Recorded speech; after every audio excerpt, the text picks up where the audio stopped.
اس امت پر احسان ہے رب کا کہ پچھلی قومیں سینکڑوں سال عبادت کریں اور ہم ایک رات عبادت کر لیں. ہمیں ایک بار جناب سبحان اللہ رجب کا روزہ, تو یہ سمجھنا ہے کہ ہمارے لیے ثواب بڑھا دیا گیا ہے بیکاز نسبت آف رسول پاک علیہ السلام کے میرے حبیب کے امتی ہیں.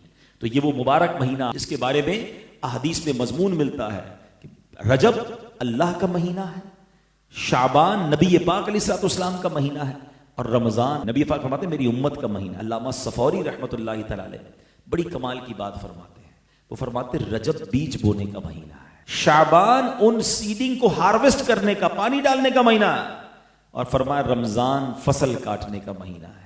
اب اس کی انٹرپریٹیشن کیا ہے کہ رجب میں جو عبادت کا بیج نہیں بوتا, شعبان میں ان بیجوں پر اپنے آنسوؤں سے آبیاری نہیں کرتا, اور سبحان اللہ رمضان میں پھر وہ رحمت کی فصل کیسے کاٹے گا.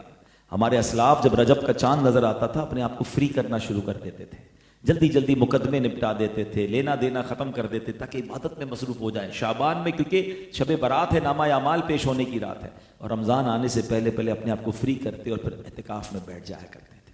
مگر ہماری کیا روٹین میں کوئی فرق آتا ہے کہ کوئی رجب آ گیا, یہ واقعی کوئی اسپیشل مہینہ ہے؟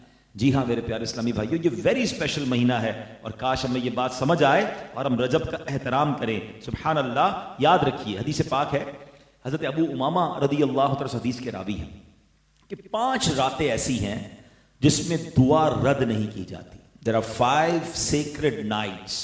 ٹھیک ہے, ذرا غور سے سن لیجیے. 5 راتیں ایسی ہیں کہ دعائیں رد نہیں ہوتی, قبول ہوتی ہیں. نمبر 1 رجب کی پہلی رات. نمبر 2 فرمایا شعبان کی 15ویں رات, وہ بھی انشاءاللہ اگلے مہینے آنے والی ہے. پھر فرمایا شب جمعہ. یہ دیکھیں کچھ راتیں سال میں ایک بار آتی ہیں, اور اللہ کی رحمت سے ہر ہفتے ایک رات ہے. جمعرات اور جمعے کے درمیان کی جو رات ہے شب جمعہ جس کو کہتے ہیں, یہ رات بھی قبولیت دعا کی رات ہے. 4 فرمایا عید الفطر کی چاند رات, اور 5واں فرمایا عید الاضحیٰ کی رات, یعنی جس دن صبح عید الاضحیٰ ہو اس سے پہلے کی رات بھی. یہ خاص دعاؤں کی 5 راتیں ہیں. اللہ ہمیں ان راتوں پر خوب عمل کرنے کی توفیق عطا فرمائے. تو رجب میں جتنا ہو سکے آپ روزے رکھیں, اس میں ذکر و درود کریں. اچھا, اس میں ایک اور بڑی نیکی کرنی ہے, کوشش کیجیے گا, ضرور کیجیے گا. اور حضرت سیدنا عبداللہ بن زبیر رضی اللہ عنہ سے روایت ہے کہ ماہ رجب میں جو کسی مسلمان کی پریشانی دور کرے, اللہ عز و جل اس کو جنت میں ایک ایسا محل عطا فرمائے گا جو حد نظر تک, یعنی جدھر تک آئی سائٹ جاتی ہے, اتنا وسیع ہوگا, اتنا بڑا ہوگا. تم رجب کا اکرام کرو, اللہ عز و جل 1000 کرامتوں کے ساتھ تمہارا اکرام فرمائے گا. تو رجب کی عزت کرنی ہے, اور اس مہینے میں کوشش کر کے کسی ایک کی پریشانی دور کر دیں.